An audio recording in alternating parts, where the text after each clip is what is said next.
Welcome back to our new episode. मैं हूं आपकी होस्ट निकिता और आज हमारे साथ गेस्ट आए हैं विवेक परिहार जी। सर, हेलो सर, कैसे हो थैंक आप? You ma'am. ठीक हूँ मैं। हाँ जी सर, और बताइए कैसे चल रहा है आपका? मैम बस ठीक ही चल रहा है फिलहाल। और सबसे पहले तो आपका थैंक यू कि आपने हमें इनवाइट किया, यहाँ पे एक थैंक यू मौका सो दिया। Much sir. By the way congratulations, आपको अभी नेशनल अवार्ड मिला है। Thank you ma'am. उसके लिए थैंक बहुत यू। बहुत कंग्रेचुलेशन। थैंक मुझे तो पता है आपको नेशनल अवार्ड मिला है। हमारे जितने कंटेस्टेंट हैं, जो देखने वाले दर्शक हैं, उनको नहीं पता। आप उनको थोड़ा सा बता दो कि ये अवार्ड कौन सा मिला आपको यू मैम। रिलेटेड। बेसिकली ये जो अवार्ड कैटेगरी है that is the highest youth award category from government of India, ministry of youth affairs and sports. जो सोशल फील्ड में देखा जाए यहाँ पे ना, इस कैटेगरी में डिफरेंट कैटेगरीज में अवार्ड दिए जाते हैं यूथ को, जो डिफरेंट डिफरेंट कैटेगरीज में काम कर रहे होते हैं। And I am the one जिसको जेएंडके को रिप्रेजेंट करने का मौका मिला, और जिसको सोशल फील्ड की जो हमारी कैटेगरी थी उसमें गवर्नमेंट ऑफ इंडिया की तरफ से ये अवार्ड मिला। बहुत बड़ी बात है कि किसी के लिए इंसान आजकल अपने लिए कुछ खुद नहीं कर पाता है, लेकिन जब हम किसी के लिए सोचते हैं तो वो एक बहुत बड़ा स्टेप आ जाता है। तो इसके लिए बहुत बहुत आपको कंग्रेचुलेशंस। Thank you ma'am. और ये आपकी हम हिम्मत बोल सकते हैं कि किसी के बारे में सोचना आजकल कोई नहीं सोचता। मुझे नहीं लगता कि कोई भी किसी के अपनों के बारे में नहीं सोचता है। और यहाँ तो फिर सबको साथ लेके चलना, उनके बारे में सोचना, उनकी छोटी छोटी तकलीफ को अपनी तकलीफ बनाना बहुत बड़ी बात होती है सर। Thank you ma'am. और अपने थोड़ा-सा हमें बताइए कि अपने प्रोजेक्ट के बारे में आप कि कौन-कौन से प्रोजेक्ट हैं आपके? बेसिकली मैम, अगर जैसे हमने अवार्ड की बात की, तो अवार्ड जो हमें मिला है that is for social field ना। तो हम सोशल फील्ड में काफ़ी टाइम से ऑलरेडी काम कर रहे हैं। तो स्टार्ट हमारा इनिशिएट हुआ था एनएसएस के थ्रू। शायद से ऑडियंस को पता भी होगा, एनएसएस क्या नेशनल सर्विस स्कीम है। वो भी government of India, ministry of youth affair and sports की ही एक ब्रांच है, जैसे एनसीसी होती है। तो वहीं से ये चीज़ें इनकलकेट हुई हमारे में। और जब एनएसएस का एक टाइम पीरियड होता है, जब आप रेगुलर स्टूडेंट्स होते हैं तो आप कर सकते हैं, उसके बाद आपको ड्रॉप करना पड़ता है। तो जब वो खत्म हुआ तो फिर एक टीम, जो फ्रेंड सर्कल थे, उन्होंने सोचा कि चलो एक ऑर्गेनाइजेशन बनाते हैं। तो ऑर्गेनाइजेशन बनाई, फिर आहिस्ता आहिस्ता काम करते रहे। तो अभी एट प्रेजेंट हम जो हमारी ऑर्गेनाइजेशन का नाम है that is live for others being helpful foundation. और हम ministry of corporate affairs, NITI Aayog, ई अनुदान, जो भी हमारे गवर्नमेंट पोर्टल्स हैं उनके साथ रजिस्टर्ड है। और अभी हम 5 चीज़ों में काम कर रहे हैं। One is education, health, relief, youth development and environment. इन अलग तो अलग क्या आप चीज़ों। मुझे थोड़ा-सा बता सकते हैं इनका लाइफ का जो आपने हेल्थ का बताया, मुझे इसके बारे में थोड़ा-सा एक्सप्लेन कर सकते हैं? मैम, जैसे हमारा एक एजुकेशन डोमेन है, उसमें हम जो फोकस करते हैं वो हमारी जैसे स्लम की कुछ क्लासेस होती हैं। जैसे हमारे एक उधमपुर में बिरमा पुल स्लम है, एक हमारे जम्मू में क्लासेस चलती हैं। एट प्रेजेंट हम ट्राई कर रहे हैं एक सांबा में एक फिर से क्लास खोलने का। तो अलग अलग ईस्ट मतलब डिस्ट्रिक्ट्स में हम कोशिश कर रहे हैं उसको ओपन करने का।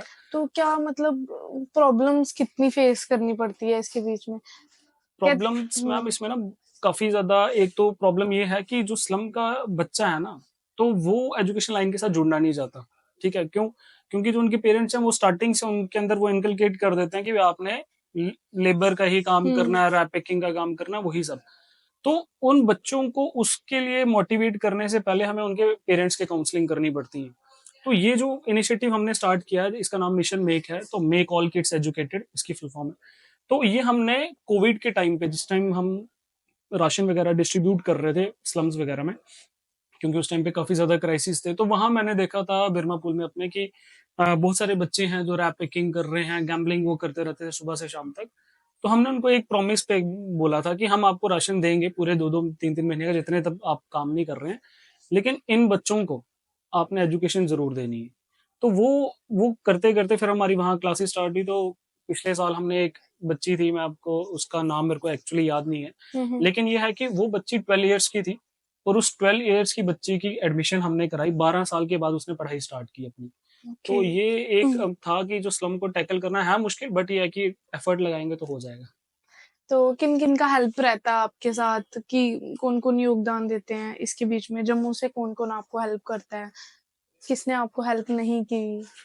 एज़ सच मैम, अगर सबसे बड़ी हेल्प होती है वो तो फैमिली की रहती है, जी, बिल्कुल। क्योंकि फैमिली सपोर्ट करेगी तभी हम काम कर पाएँगे। और ये चीज़ें कहीं न कहीं फैमिली से ही अपब्रिंगिंग में आती हैं हुँ, कि हुँ। आपको एक स्पोर्टिव नेचर डेवलप करना। बिल्कुल।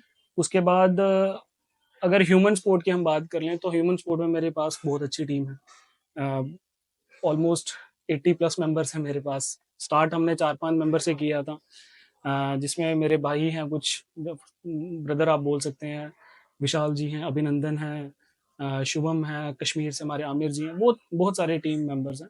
लेकिन एक हर स्टेप पे एक बड़े भाई के साथ खड़े रहना वो इन्होंने किया है। इन्होंने हमेशा जब भी कोई रिक्वायरमेंट हुई, कोई कुछ हुआ, जैसे अब अभी भी एक्टिविटी चल रही है, अभी भी बहू फोर्ट में हमारी एक्टिविटी चल रही है और वो सारे मेंबर्स वहाँ पे काम कर रहे हैं। तो वो उन सबका सपोर्ट रहा है मेरे लिए हमेशा।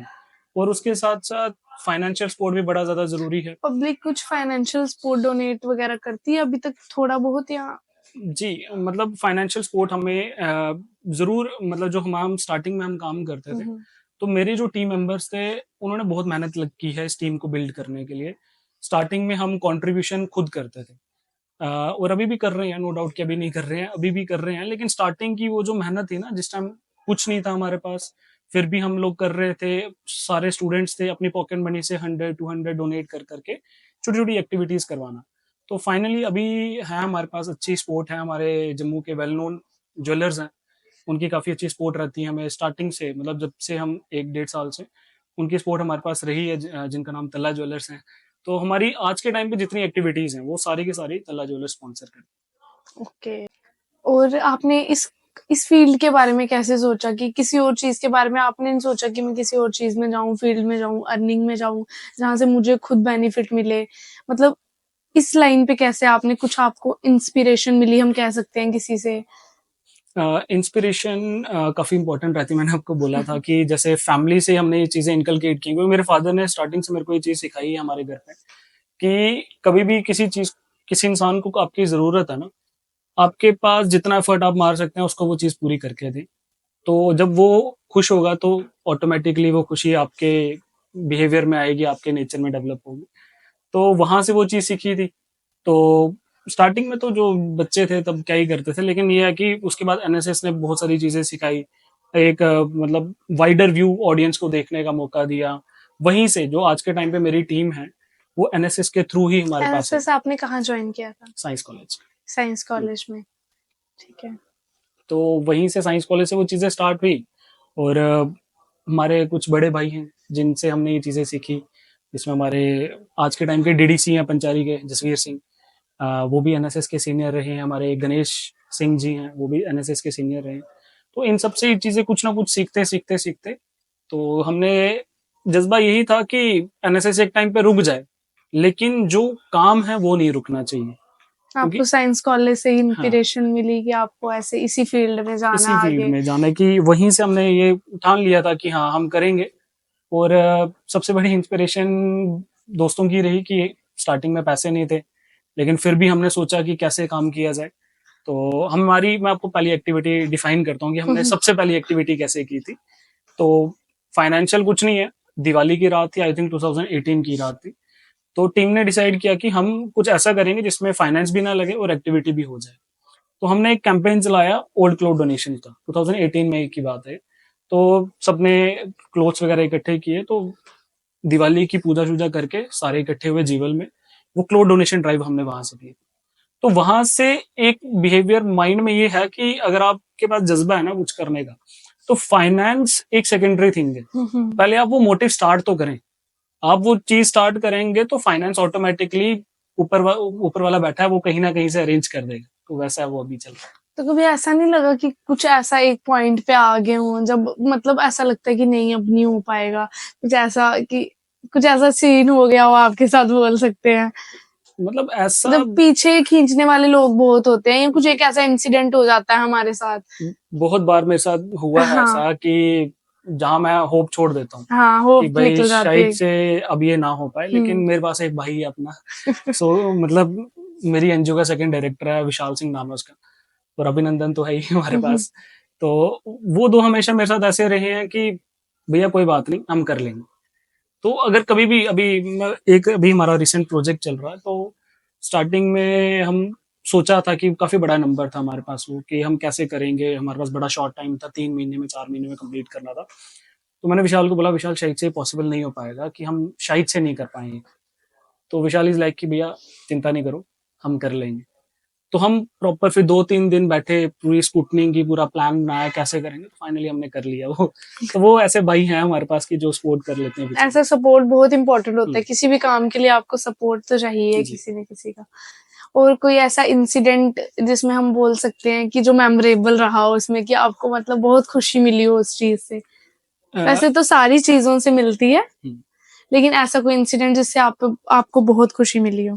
हाँ, ऐसे कुछ इंसिडेंट जैसे मैंने आपको बताया था अभी, एक मिशन मेक के दौरान एक बच्चे की 12 इयर्स के बाद हमने एडमिशन कराई, और वो काफी एंथुसियास्टिक थी ना पढ़ने के लिए। उसने पहले 6 मंथ्स हमारे पास पढ़ा, उसके बाद पूरा हमने उसको अल्फाबेटिकली 1 2 3 वो सब कुछ सिखाया उसको। उसके बाद उसकी एडमिशन कराई और वो कंटिन्यू कर रही है, अभी हम बीच में फीडबैक लेते रहते हैं, वो कंटिन्यू अपनी एजुकेशन कर रही है। तो जब भी उन बच्चों से मिलो जाके ना, तो एक अलग से खुशी आती है आपके अंदर कि हाँ ये बच्चे आपको रिकॉग्नाइज कर रहे हैं। तो उसके बाद एक और इंसिडेंट है हमारे, क्या बोलते हैं, अभिनंदन का मैं इंसिडेंट शेयर करूंगा। ऐसे इंसिडेंट बहुत होते हैं लेकिन सारे याद नहीं रह पाते हैं। अभिनंदन का इंसिडेंट ये है कि उसका ब्लड ग्रुप बी नेगेटिव है। तो एक बच्ची को रिक्वायरमेंट थी ब्लड की, तो वो बड़ी रात को उसको जाना पड़ा ब्लड देने के लिए। वो चला गया क्योंकि हमारे पास फोन आया, तो हमने बोला जाओ कोई बात नहीं। तो वो ब्लड दे के आया, उसके बाद हमें वो केस भूल गया क्योंकि रेगुलर डोनेशन चलती रहती हैं, तो वो केस भूल गया। तो फ्रेंकली 1 साल के बाद उसकी फैमिली का फोन आया अभिनंदन को कि बच्ची का बर्थडे है, तो आपने आना। तो वो उस दिन हम सब साथ में बैठे थे कि हमें लगा कि भाई हम इतनी बारी डोनेट कर दिया, कभी मतलब रेयरली कभी किसी का फोन आया, और अभी तक इस फैमिली ने उस अभिनंदन को याद रखा टच है। में तो रखा है, बहुत बड़ी याद बात रखा है होती है। वो। हाँ जी। वो इनविटेशन आना एक बड़ी हमारे लिए खुशी थी कि चलो काम किया किसी ने, तो तो ये जो आप एनजीओ चला रहे हैं, गवर्नमेंट का कितनी हेल्प रहती है इसमें? क्या गवर्नमेंट का कुछ सपोर्ट आता है आपको, या अभी तक आया हो आपको कुछ सपोर्ट गवर्नमेंट का? मैम एज सच अगर हम बात करें, एनजीओ जितनी भी है ना, सारी नॉन प्रॉफिट ऑर्गेनाइजेशन है, नॉन गवर्नमेंटल ऑर्गेनाइजेशन है। तो गवर्नमेंट के सपोर्ट एनजीओ को मिलते हैं, नो डाउट कि नहीं मिलते हैं। बट एक चैनल है, एक तरीका है जिस तरीके से आप अप्रोच करेंगे, क्योंकि गवर्नमेंट की भी कुछ लिमिटेशंस हैं, जिस लिमिटेशंस के थ्रू आपको उनके पास अप्रोच करना पड़ेगा। हम हर एक चीज के लिए गवर्नमेंट के पास नहीं जा सकते, फ्रैंकली अगर मैं बताऊं, क्योंकि हम टेक्निकल टर्म्स में ज्यादा डील करते हैं अपनी एनजीओ को लेके। तो हमें पता है कि आप हर चीज को लेके गवर्नमेंट के पास नहीं जा सकते। आपके पास एक प्रॉपर प्लान होना चाहिए, एक प्रॉपर सेटअप होना चाहिए कि इस प्लान को लेके हम जा रहे हैं, हमने ये सोसाइटी में चेंज लाना है। देन वो गवर्नमेंट के ऊपर है कि वो सपोर्ट करेंगे या नहीं करेंगे। नो डाउट कि आते हैं एज सच।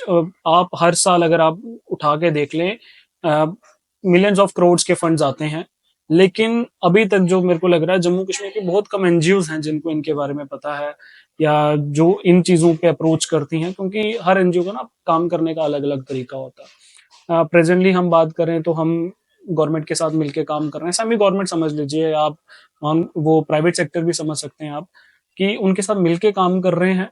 लेकिन काम होते हैं, सपोर्ट मिलती है, लेकिन आपके पास एक चैनल होना चाहिए जिसके थ्रू आप गवर्नमेंट से सपोर्ट ले सकते गवर्नमेंट जिससे आपको हेल्प कर सके। हाँ। आने वाले जितने भी प्रोजेक्ट्स हैं उसके बारे में हमें थोड़ा सा बताइए कि अभी आप किस प्रोजेक्ट में काम कर रहे हैं, और कौन कौन से प्रोजेक्ट आपके न्यू आने वाले हैं? अभी मैम अभी जो हम रिसेंट प्रोजेक्ट्स में काम कर रहे हैं, उसमें मिशन मेक तो है ही है। उसके बाद हमारा भी चल रहा है मिशन आरसेप। आरसेप की फुल फॉर्म है, क्योंकि हमारे हर मिशन की ना एक शॉर्ट टर्म रखी है और उसकी एक फुल फॉर्म है। तो RCEP means remove shyness apply pads. तो वो मेंस्ट्रुअल हाइजीन के ऊपर काम चल रहा है, क्योंकि सिर्फ मेंस्ट्रुअल हाइजीन के ऊपर नहीं, menstrual hygiene, menstruation a taboo in society, वो एक्चुअल में है कि अभी हम अगर हम मैं आपको थोड़ा डाटा दे दूं कि हम जिस टाइम इस प्रोजेक्ट के ऊपर टीम बात कर रही थी, तो ऑलमोस्ट आप समझ लीजिए कि 75% फीमेल्स ऐसी होंगी जो इसके ऊपर बात ही नहीं करती होंगी, या जिनको मतलब जो बच्चियां ऐसी हैं जो इस पीरियड से स्टार्ट होने वाली होती हैं, उनको पता ही नहीं होता कि मेंस्ट्रुएशन क्या है। बिल्कुल। तो इस चीज की उनको नॉलेज देने के लिए, क्योंकि जब जब ये चीज लाइफ में स्टार्ट होती है, एक ट्रॉमा क्रिएट हो जाता है बच्ची के लिए कि भाई ये क्या हो गया मेरे साथ। बिल्कुल। तो उस चीज को रिमूव करने के लिए हमने एक प्रोजेक्ट अभी इनिशिएटिव स्टार्ट किया है with the help of J and K bank. Well known bank है हमारे जेएंडके का, तो वो इसमें सपोर्ट है हमारे लिए। तो उनके साथ हमने एक टारगेट रखा था कि हम 100+ सेमिनार कराएंगे, जिसको हम अभी तक क्रॉस कर चुके हैं। We have done almost 140+ seminar all across the J and K. पूरे जेएंडके के 20 डिस्ट्रिक्ट्स हम ऑलमोस्ट कवर कर चुके हैं। और इसका टारगेट था 5 lakh sanitary napkins free of cost distribute करना, जो भी हम कर चुके हैं। Okay. अभी हमारा सिर्फ उधमपुर एक डिस्ट्रिक्ट है जो चल रहा है, और एक दो कुछ पेंडिंग सेमिनार्स होंगे। अदरवाइज 5 लाख के आसपास सेमिनार, ये सैनिटरी नैपकिन हमने इन 4 to 5 मंथ्स में डिस्ट्रीब्यूट किया है। तो पब्लिक को इसमें समझने की बहुत ज़्यादा ज़रूरत है कि मेंस्ट्रुएशन जो है वो एक डेली लाइफ का पार्ट है। उसकी इम्पोर्टेंस को समझें, वो कोई टैबू नहीं है सोसाइटी में। जो मिथ्स हैं उसको डील करें, साइंटिफिक टर्म्स पे जाएँ। और इसके लिए मैं सबसे बड़ा थैंक यू मेरा जेके बैंक को तो है ही, और डायरेक्टरेट स्कूल एजुकेशन जम्मू है, उनकी बड़ी ज़्यादा सपोर्ट रही हमें कि इन सेमिनार्स को कंडक्ट करवाने में। डायरेक्टरेट स्कूल एजुकेशन कश्मीर है, तो इन सब की सपोर्ट से ही हम वो पूरा ये अभी प्रोजेक्ट कर पाए। ओके। और कुछ आप अपनी टीम के बारे में बताइए हमें, आपकी टीम में कौन-कौन है? मेरी टीम में मैंने आपको अभी 2-3 बार विशाल का नाम ले लिया। विशाल, अभिनंदन, शुभम जी हमारे यहाँ के प्रेज़िडेंट हैं, और ज्योति एक हमारी जो नेशनल बॉडी होती है हमारे अलग-अलग है। जम्मू प्रोविंस की बॉडी अलग है, कश्मीर प्रोविंस की बॉडी अलग है, नेशनल बॉडी अलग है, एंड विशाल एंड मैं एक डायरेक्टर की पोस्ट होल्ड करते हैं ऑर्गेनाइज़ेशन में। तो आप मतलब बीच में काम कैसे करते हैं? कैसे कनेक्ट कर पाते हैं लोगों के साथ, अपनी टीम के साथ? तो मैम इसमें ना हमने क्या किया होगा, जैसे मैंने आपको बताया 5 डोमेन्स में हम काम कर रहे हैं। प्रोविंशियल बॉडीज़ के साथ-साथ उन डोमेन्स के इंचार्ज अलग से हैं। ओके। जैसे एजुकेशन का इंचार्ज अलग से है, हेल्थ का इंचार्ज अलग से है, रिलीफ का अलग से, अलग-अलग डोमेन्स के अलग-अलग इंचार्ज हैं। वो उस इंचार्ज की रिस्पॉन्सिबिलिटी है कि वो उस डोमेन के अंदर कौन सी एक्टिविटी करवाने जा रहा है। जैसे आज जूसेस डिस्ट्रीब्यूशंस थे हमारे एक सुपर स्पेशलिटी में, एक बाऊ फोर्ट में, तो वो रिलीफ के अंडर आएगा। तो वो रिलीफ डोमेन का जो इंचार्ज है हमारे यहाँ के साहिल चौधरी, उनकी रिस्पॉन्सिबिलिटी है कि वो उस एक्टिविटी को कैसे प्लान करेंगे, कैसे एग्जीक्यूट करवाएंगे, किसको इन्वाइट करना, वो सब उनके ऊपर होता है। वी आर जस्ट फॉर कि हम देख लें कि सही सही से चल रहा है, कहीं फाइनेंशियल नीड है, कहीं कोई सपोर्ट चाहिए, तो हमारा काम वो रहता है। तो आप ये सब प्लान कहाँ पे करते हो? आपका वर्क प्लेस कहाँ पे है? वर्क प्लेस एज हमने, एक तो मेरा उधमपुर में ऑफिस है, एक हमने रिहाड़ी में ऑफिस रखा है जम्मू वाली टीम के लिए। ज्यादातर मतलब हम संडेज को गेट टुगेदर करते हैं, ऑलमोस्ट हर संडे को हम गेट टुगेदर करते हैं। और ऑल्टरनेट डेज पे गूगल मीट हमारे लिए, जो कोविड ने हमें सिखाया ऑनलाइन, तो गूगल मीट के थ्रू हम टच में रहते हैं एक दूसरे के साथ। तो आपका सबसे पहला जहाँ से आपने स्टार्ट किया था, वो कौन-सा ऑफिस था आपका? जहाँ से आपका बिगिनिंग थी आपकी? ऐसा बात करूं तो पहले ऑफिस मेरा साइंस कॉलेज समझ लीजिए आप। ओके। जब ऑफिस सेटअप नहीं था हमारे पास, बट टीम थी, तो हम बहुत टाइम तक साइंस कॉलेज की कैंटीन है, क्योंकि हमारा अपना कॉलेज रहा है वो, तो साइंस कॉलेज की कैंटीन में हम बैठ के डिस्कशंस करते थे, वहीं गेट टुगेदर करते थे। तो वहाँ के टीचिंग ने बड़ा सपोर्ट किया है, प्रिंसिपल सर ने बड़ा सपोर्ट किया है, क्योंकि बीच में एक दो किस्से हो गए थे कि आप लोग क्यों बैठे हैं यहाँ पे, तो बकायदा फिर प्रिंसिपल सर की परमिशन के साथ कि ये हमारे बच्चे हैं, ये बैठेंगे, कोई मसला नहीं है। तो उन्होंने काफी सपोर्ट रहा। स्टार्टिंग का ऑफिस साइंस कॉलेज, ठीक है। उसके बाद उसके हमारा बाद आपने हमारा ले लिए। घर पे, और उसके बाद अब हमने रिहाड़ी में भी एक ऑफिस लिया। जैसे एनजीओज़ तो हमारे और भी जम्मू में काफ़ी ओपन है, सभी सोशल सोसाइटी के लिए काफ़ी काम कर रहे हैं। तो मतलब आपका क्या एम है? आप कहाँ देखते हो? आपका एनजीओ कहाँ स्टैंड करना चाहिए? कितनी ऊँचाइयों तक आप लेके जाना चाहते हो अपने एनजीओ को? आपने कुछ ऐसा सोचा है सपना कि मेरा एनजीओ यहाँ तक जाएगा? डेफिनेटली मैम, ये स्टार्टिंग से जब हमने शुरू किया था ना, तो तभी प्लान सेट कर लिया था कि एक्टिविटीज तो हम कर रहे हैं, वो एक पार्ट है एक्टिविटी का, और टीम आहिस्ता आहिस्ता सपोर्ट कर रही है, वो भी उसी की हेल्प से चल रहे हैं। लेकिन उस टीम को जिसने जीरो से हमें सपोर्ट किया ना, क्योंकि हमारी टीम में जितने मेंबर्स हैं सब वॉलेंटियर बेसिस पे हैं, कोई पेड नहीं है, कोई कुछ नहीं है। एटलीस्ट अपनी एनजीओ को इस लेवल तक पहुंचा दें कि उनकी करियर की सिक्योरिटी हम दे दें उनको। कि अगर आप, क्योंकि बहुत सारी एनजीओज हैं, क्योंकि अब देख लो जे के बाहर अगर आप जाएंगे ना, बहुत सारी, जैसे आप यूनिसेफ देख लो, मैं नेशनल इंटरनेशनल एनजीओ की आपको एग्जांपल है, यूनिसेफ भी एक टाइप की एनजीओ है। तो अ, उनके साथ जो लोग काम करते हैं ना, तो उनको एक इंसेंटिव्स, कुछ ना कुछ पेमेंट मिलती है उनके काम करने के लिए। क्यों? ताकि जो बच्चा अपना टाइम इन्वेस्ट कर रहा है, बिल्कुल। तो कुछ ना कुछ तो वो गेन करे वहां से। तो एम यही है कि एक तो इस एनजीओ को इतना बड़ा बना दें कि अगर किसी को कोई सपोर्ट चाहिए हो, तो कभी ना ना सुनना पड़े उसको हमारे यहाँ से। एनजीओ से। हाँ, और साथ साथ में जो बच्चे हमारे साथ जुड़े हैं स्टार्टिंग से, उनकी एक करियर सिक्योरिटी हम यहाँ पे क्रिएट कर ले। तो मेरा इस टाइम मोटिव वही है, और मैं वही विजन लेके चल रहा हूँ। तो आप एनजीओ के साथ-साथ आप क्या काम करते हैं, जो आपको इनकम वगैरह सोर्स ऑफ इनकम मिलती है? आपके जो साथ में और भी टीम मेंबर्स हैं, उनका सोर्स ऑफ इनकम क्या है? सारे टीम मेंबर्स ऑलमोस्ट कुछ ना कुछ कर रहे हैं अपनी लाइफ में। कोई प्राइवेट सेक्टर में, इवन गवर्नमेंट सेक्टर्स में भी हैं। मैं पर्सनली भास्कर डिग्री कॉलेज हमारे उधमपुर में है, वहाँ पढ़ाता हूँ केमिस्ट्री, बैचलर्स को केमिस्ट्री पढ़ाता हूँ। ओके। तो एक सोर्स ऑफ इनकम वो है, बाद में कुछ ट्यूशंस वगैरह तो वहाँ से हम गेन कर लेते हैं। तो कुछ हमारे टीम मेंबर्स हैं जो गवर्नमेंट सेक्टर्स में हैं, they are just for volunteering support, क्योंकि गवर्नमेंट सेक्टर वाला एक पोस्ट होल्ड नहीं कर सकता है ऑर्गेनाइजेशन में, लेकिन वॉलंटियर स्पोर्ट तो आपको कोई भी दे सकता है कहीं भी जो उसका फ्री टाइम है। तो वो है, कुछ के अपने सेटअप्स हैं, प्राइवेट सेटअप्स हैं, बिजनेसेस हैं, कुछ डिफरेंट कंपनीज में काम कर रहे हैं, तो हर किसी का अपना फिलहाल कुछ ना कुछ है। पर हम चाहते हैं कि वो सब एक क्लब होके यहीं पे आ जाएं और यहीं पे एक सब कुछ चलता है। तो जैसे आपने अभी बताया कि आपका सोर्स ऑफ इनकम टीचिंग है, तो कुछ आपका खुद का एम कि कुछ जॉब के रिलेटेड आपने कुछ और फील्ड में जाना हो, जॉब करनी हो किसी और चीज में? एज सच अभी जॉब से रिलेटेड तो नहीं सोचा मैंने, क्योंकि प्राइम फोकस यही है कि इस ऑर्गेनाइजेशन को बड़ा बनाएंगे, क्योंकि अगर जॉब में चले गए तो हमें भी छोड़ना पड़ेगा।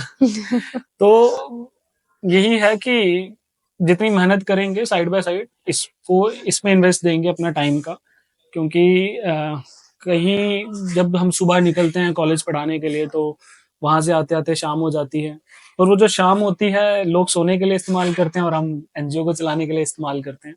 तो ये है कि प्राइम फोकस फिलहाल एनजीओ है, मैनेज कर लेते हो मैनेज मतलब कर आप? लेते हैं, क्योंकि टीम ऐसी है मेरे पास। मेरी टीम मेरे लिए प्रॉपर एक ब्लेसिंग है कि भगवान ने ऐसी टीम दे दी है कि आपको ज्यादा एफर्ट लगाने की जरूरत नहीं पड़ेगी। टीम को आप जो इन्फॉर्म करेंगे कि भाई ये करना है, बहन ये करना है, तो वो डेफिनेटली वो हो जाएगा थोड़े टाइम में, ऐसी टीम। और आप कुछ मैसेज देना चाहोगे हमारी यूथ को जो थोड़ा सा इधर उधर हो गई है? कुछ आपका सोसाइटी के लिए मैसेज है तो आप दे सकते हैं। मैसेज पूरी ऑडियंस के लिए यही है जो आपके इस पॉडकास्ट को देखेंगे, कि सोसाइटी के लिए काम करना एक पैशन है, और उस आज के टाइम पे आप देखो बहुत सारे यूथ हैं जो डिफरेंट एक्टिविटीज में इन्वॉल्व हो गए हैं, जैसे ड्रग्स हो गया, अल्कोहल हो गया, लेकिन एक पैशन को अपनाए। अगर नशा करना है ना तो जिंदगी जीने का नशा कर लो, कि जिंदगी जी कैसे जाए। काट तो बहुत सारे लोग लेते हैं, जिंदगी काटना एक आम चीज है, लेकिन जिंदगी जीना एक बहुत इंपॉर्टेंट है। उस जीने का तरीका सीख लेंगे और सोसाइटी को किस तरीके से सर्व करेंगे वो बहुत इंपॉर्टेंट है। गलत एक्टिविटीज में इन्वॉल्व होने से बेटर है कि कहीं ना कहीं किसी भी ऑर्गेनाइजेशन के साथ जुड़ के अगर आप सोसाइटी के लिए कुछ कर सकते हैं तो वो करें, ताकि आपके साथ साथ एक आपकी लाइफ में भी एक डेवलपमेंट हो और किसी को भी हेल्प मिल जाए। तो ऐसे आप कर सकते हैं। जैसे कि आपने अभी हमारे साथ बात की यूथ एक्सचेंज के बारे में, कुछ हम मेरे को थोड़ा उसके बारे में बता दीजिए। मैम, ये जो यूथ एक्सचेंज प्रोग्राम है ये बेसिकली हमने एनएसएस से सीखा, क्योंकि एनएसएस में नेशनल इंटीग्रेशन कैंप्स होते हैं जिसमें डिफरेंट स्टेट्स के बच्चे पार्टिसिपेट करते हैं। तो उसी का एक आइडिया लेके हमने एक यूथ एक्सचेंज स्टार्ट किया था। पिछले साल हमारा फर्स्ट यूथ एक्सचेंज प्रोग्राम था जिसमें 16 स्टेट्स के यूथ ने पार्टिसिपेट किया था, और इस साल भी हम वो करवाने जा रहे हैं। और इस साल की जो डेट्स हैं वो 18, 19, 20 मई है, और अभी टेंटेटिव डेट्स हैं, होप सो यही फाइनल डेट्स हो। तो हमारी कोशिश यही रहती है कि जो डिफरेंट स्टेट्स के जो सोशल एक्टिविस्ट हैं, प्लस हमारे जेएंडके के जो सोशल एक्टिविस्ट हैं, या डिफरेंट डिफरेंट फॉर्म्स में जो काम कर रहे हैं सोसाइटी के लिए, तो उन सबको एक प्लेटफॉर्म पे क्रिएट किया जाए। और इसकी जो थीम रहती है वो ड्रग्स के ऊपर रहती है, जिसमें डिफरेंट ऑर्गेनाइजेशंस, गवर्नमेंट ऑर्गेनाइजेशंस भी इन्वॉल्व होंगी। We are trying with them कि वो भी इन्वॉल्व हो, क्योंकि ड्रग्स का एक बहुत ज्यादा इंपॉर्टेंट मुद्दा बन गया हमारे जम्मू में, कि बहुत सारा यूथ ड्रग्स की तरफ इन्वॉल्व हो गया है।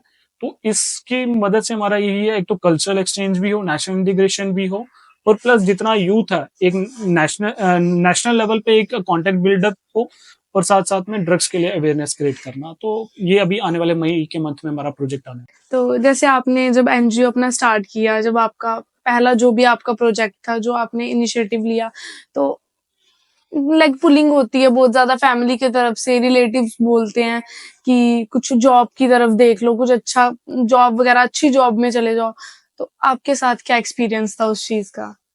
स्टार्टिंग में जब हमने स्टार्ट किया तो स्टार्टिंग के कुछ टाइम तक तो ठीक चला कि हाँ ठीक है, चल रहा है, सपोर्ट भी आ रही है, लेकिन आहिस्ते आहिस्ते जैसे टाइम होता गया ना तो क्वेश्चनिंग उठती है, डेफिनेटली उठती है कि आप क्या कर रहे हो, इसको लेके क्या मिल रहा है आप लोगों को, छोड़ दो ये सब, अपनी तैयारी करो वगैरह वगैरह, ये सब होती है। और कई साथी ऐसे भी होते हैं जो स्टार्टिंग में देख देख के जुड़ जाते हैं, और बाद में फिर वो कुछ ना कुछ नुक्स निकालने के लिए इसको यहाँ से ऐसे कर दो, ऐसे कर दो।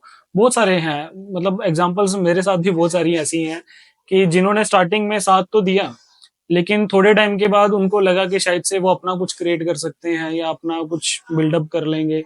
तो उस चक्कर में एक वो होता ना, पीठ पे छुरा भोंकने वाली बात, तो वो हुई। तो मैं बहुत टाइम तक मतलब एक तरीके के डिप्रेशन पॉइंट पे था, क्योंकि उन पे बहुत ज्यादा यकीन था मेरा। कुछ मेंबर्स थे ऐसे, बहुत ज्यादा ट्रस्ट था उनके ऊपर एक।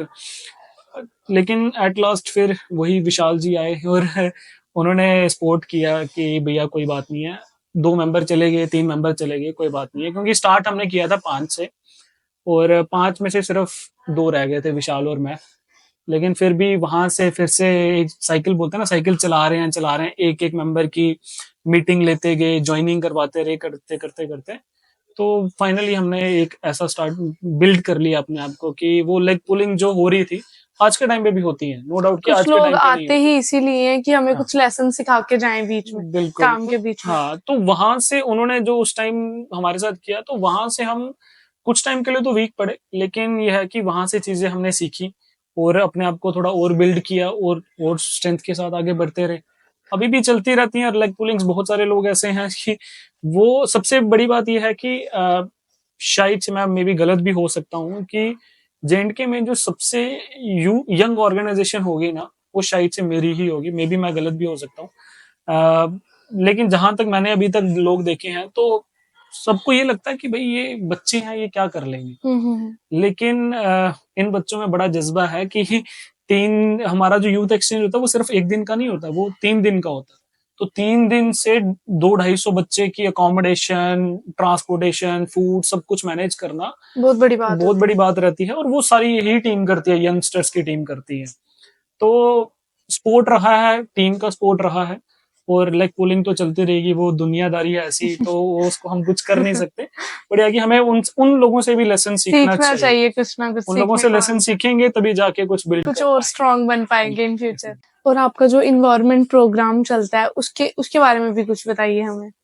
एनवायरमेंट से रिलेटेड जो हमारे ज्यादातर प्रोग्राम्स रहते हैं ना, वो पोल्यूशन कंट्रोल कमेटीज हो गए, जम्मू म्यूनिसिपल कॉर्पोरेशन हो गए, इनके साथ चलते हैं। उसके साइड बाय साइड हमारे फॉरेस्ट डिपार्टमेंट्स हैं, उनकी सपोर्ट में चलते हैं, क्योंकि हम प्लांटेशन ड्राइव कर पे ज्यादा फोकस करते हैं। और हमारी हर साल, मतलब almost almost on an average हम लेके चलें तो 2000 ट्रीज का हमारा हर साल का टारगेट होता है, जब वो सीजन आता है मानसून का।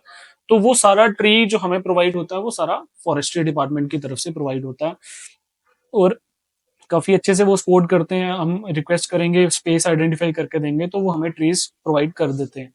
पोल्यूशन कंट्रोल कमेटीज के साथ जो हमारी एक्टिविटीज चलती हैं, वो आपने देखा होगा नवरात्रि के दौरान तभी कैंपेन्स होते हैं, हम्म। सेव तभी कैंपेन्स, क्योंकि हमने ऑलमोस्ट 3 से 4 साल पहले वो चीज स्टार्ट की थी। और विक्रम चौक में हमारी टीम होती है, और भी ऑर्गेनाइजेशंस की टीम होती है। उसमें हमारी पब्लिक के से सिर्फ यही अपील थी कि भाई हम पूजा कर रहे हैं बेशक, लेकिन आप जो सूर्यपुत्री तवी है उसको भी तो साफ करने में थोड़ी अपनी योगदान दीजिए। पब्लिक का ये कहना है कि गवर्नमेंट इतने सारे नाले डाल रही है, वो डाल रही है, ठीक है, जो चीजें हो रही हैं, हमारी भी तो कुछ रिस्पॉन्सिबिलिटी है। ठीक है, हम एटलीस्ट अपनी रिस्पॉन्सिबिलिटी को समझ लें, बाकी आहिस्ता आहिस्ता वो भी सुधर जाएंगे। तो पब्लिक ने, जो हमारा फर्स्ट टाइम का एक्सपीरियंस था और अभी टाइम का एक्सपीरियंस है, तो बहुत सारा चेंज आया। आज के टाइम पे आप अगर तवी पे आएंगे ना नवरात्रि में, तो बहुत सारी पब्लिक ऐसी है जो घर से ही अपना, जो क्या बोलते हैं, सामग्री होती है उसको सेग्रीगेट करके आते हैं, हम्म। सिर्फ साग विसर्जन के लिए लेके आते हैं। तो वो हो गई। उसके बाद कुछ क्लीनिनेस ड्राइव्स होती हैं म्युनिसिपल कॉर्पोरेशन के साथ वगैरह मिलके। तो अभी जो म्युनिसिपल कॉर्पोरेशन के साथ नेक्स्ट हमारी बात अभी चल रही थी, अभी मैं मिल नहीं पाया उनसे, रणबीर कैनाल के ऊपर कुछ आने वाले टाइम पे कुछ एक्टिविटीज होने वाली अभी जैसे हमारे जम्मू में एक ही फॉरेस्ट बचा है, तो उसके ऊपर भी काफी कुछ चर्चा में चल रहा है, तो उसके बारे में क्या बताना चाहेंगे आप? है। मैम, जैसे अभी जो हमारा फॉरेस्ट है ना, जो फॉरेस्ट कवर ऑलमोस्ट जम्मू का खत्म हो चुका है। ठीक है, 2 बेल्ट हुआ करती थी, एक ब्रिज के उस साइड, एक ब्रिज के इस साइड। तो इस साइड वाली तो टोटली ऑक्युपाइड हो गई है ना पब्लिक की हम्म। पॉपुलेशन से। लेकिन जो अभी हमारा एक लोता फॉरेस्ट बचा, दैट इज राइका फॉरेस्ट, जो सिद्रा वाली साइड पे है। तो आने वाले टाइम पे वो भी कटने वाला है। जहां तक न्यूज में हम देख रहे हैं, जो बहुत सारे कैंपेन्स एनजीओ के थ्रू चलाए जा रहे हैं, वो भी है। और उसके में अगर आपके ब्रॉडकास्ट के माध्यम से अगर पब्लिक इस चीज को कंसर्न लेगी, ऑलमोस्ट 36 to 37,000 के अप्रोक्स ट्रीज हैं वहां पे जो कटने वाले हैं। ओके। ठीक है। और हमारी और जम्मू की ऑर्गेनाइजेशंस हैं जो उस पे काम कर रही हैं ताकि वो बच जाए, बट प्रोजेक्ट सैंक्शन हो चुका है। उसके साथ साथ जो हमारी आर्टिफिशियल लेक है, आप देखिए आप जो जम्मू तवी पे बन रही है, उसके साथ एक बहुत प्यारी बायोडाइवर्सिटी की एक पार्क है, वो भी कटने वाली है थोड़े टाइम पे। तो गवर्नमेंट जो काम कर रही है डेवलपमेंट के लिए बेशक काम कर रहे हैं, लेकिन with a concern to the environment के ऊपर उसका क्या इफेक्ट पड़ेगा, तो वो भी हमारी गवर्नमेंट को जरूर सोचना चाहिए। क्योंकि जो प्रोजेक्ट ये उठाते हैं, जो भी कॉन्ट्रैक्टर इसके प्रोजेक्ट्स उठाएंगे, वो कोई ना कोई प्रॉमिस कर देंगे कि फॉर एग्जांपल 30,000 40,000 ट्री कटेगा, हम 1 लाख ट्री लगा देंगे। लेकिन एक्चुअल में वो ट्री लगता है या नहीं लगता है, उसके ऊपर लुक देना बहुत ज्यादा जरूरी है, और शायद से ही उसके ऊपर कोई लुक रखता होगा। और वो ट्री लगेंगे कहाँ पे, क्योंकि जगह ही नहीं जगह बचेगी ही तो नहीं ट्री बचेगी। लगेंगे कहाँ पे। तो उसकी वजह से देखो आज के टाइम पे हम बड़ी बारी क्या हो जाता है कि लेपर्ड यहाँ आ गया, चीता यहाँ पे घूम रहा है, बिल्कुल। गांधीनगर में घूम रहा है, तो वो सब किस वजह से है? क्योंकि जब उनका घर घर ही नहीं रहेगा, घर ही नहीं रहा, तो वो आपके घरों में तो आएंगे ही आएंगे। तो इस चीज को जरूर मतलब पब्लिक को देखना चाहिए, गवर्नमेंट को भी इस पे कंसर्न लेना चाहिए। अगर पब्लिक इसमें स्ट्रांग होके आवाज उठा सकती है तो जरूर राइका फॉरेस्ट के लिए जरूर आवाज उठाएं आप, ताकि वो जो हमारी इकलौती वाइल्ड लाइफ है वो कंजर्व हो, और जो जम्मू की फ्रेश एयर है वो बची रहे। क्योंकि आने वाले टाइम पे अगर वो कट गया तो दिल्ली वैसे बुरा हाल होने वाला है। दिल्ली जैसा ही हाल हो जाए। Okay, thank you so much sir हमारे पॉडकास्ट में आने के लिए। आपने अपना कीमती समय निकाला हमारे लिए, हमारे साथ बातचीत करने के लिए। Thank you so much. Thank you.